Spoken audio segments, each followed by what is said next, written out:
Yuk kita lanjutin untuk bahas tokoh-tokoh psikologi lagi. Langsung ke videonya aja ya biar kalian gak penasaran. Nah, ini dia tokoh psikologi yang bakal kita bahas kali ini. Nama lengkapnya adalah Hans J. Eysenck. Ia lahir pada tanggal 4 Maret 1916 di Jerman. Eysenck adalah seorang psikolog terkenal yang memakai pendekatan behaviorisme dalam melihat kepribadian manusia. Teori-teori Eysenck ini sebagian besar didasarkan pada fisiologi dan genetika. Meskipun dia seorang behavioris, namun Eysenck ini melihat perbedaan kepribadian lebih disebabkan oleh faktor keturunan dan genetika. Menurut Eysenck, kepribadian adalah keseluruhan pola tingkah laku aktual maupun potensial dari organisme sebagaimana ditentukan oleh keturunan dan lingkungan. Nah, pola tingkah laku itu berasal dan dikembangkan melalui interaksi fungsional dari 4 sektor utama yang mengorganisir tingkah laku, yaitu sektor kognitif, sektor konatif, sektor afektif, dan yang terakhir adalah sektor somatik. Hierarki kepribadian menurut Eysenck, ada 4 tingkatan hierarki berturut-turut dari hierarki yang tinggi ke hierarki yang rendah. Hierarki tertinggi adalah tipe.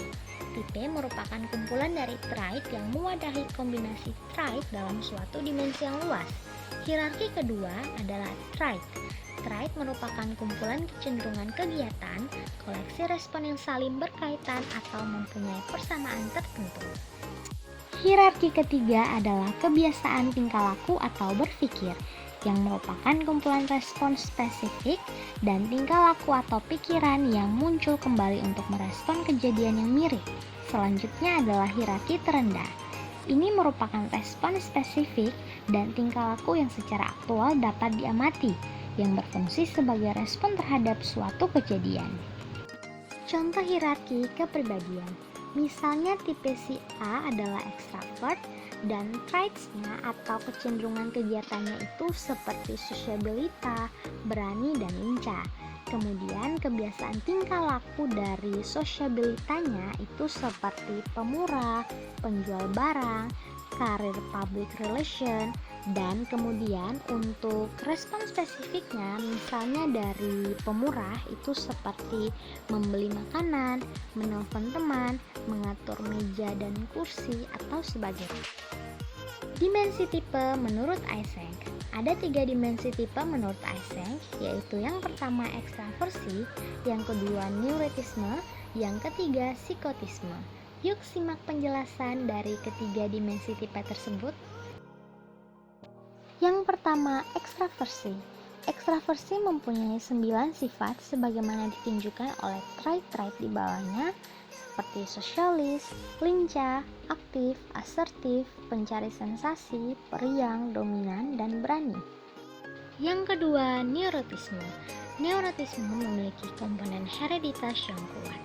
Orang yang skor neurotiknya tinggi sering memiliki kecenderungan reaksi emosional yang berlebihan dan sulit kembali normal sesudah emosinya meningkat. Yang ketiga, psikotisme. Orang yang skor psikotismenya tinggi memiliki trait agresif, dingin, egosentrik, tak pribadi, impulsif, tak empati, kreatif, dan keras hati. Pembentukan kepribadian menurut Eysenck. Teori kepribadian Eysenck menekankan peran herediter sebagai faktor penentu dalam perolehan trait ekstraversi, neurotisme, dan psikotisme. Sebagian didasarkan pada bukti hubungan korelasional antara aspek biologis seperti cortical arousal level dan automatic nervous system reactivity dengan dimensi kepribadian. Eysenck juga berpendapat bahwa semua tingkah laku yang tampak, tingkah laku pada hierarki kebiasaan dan respon spesifik, termasuk tingkah laku neurosis, semuanya itu dipelajari dari lingkungan.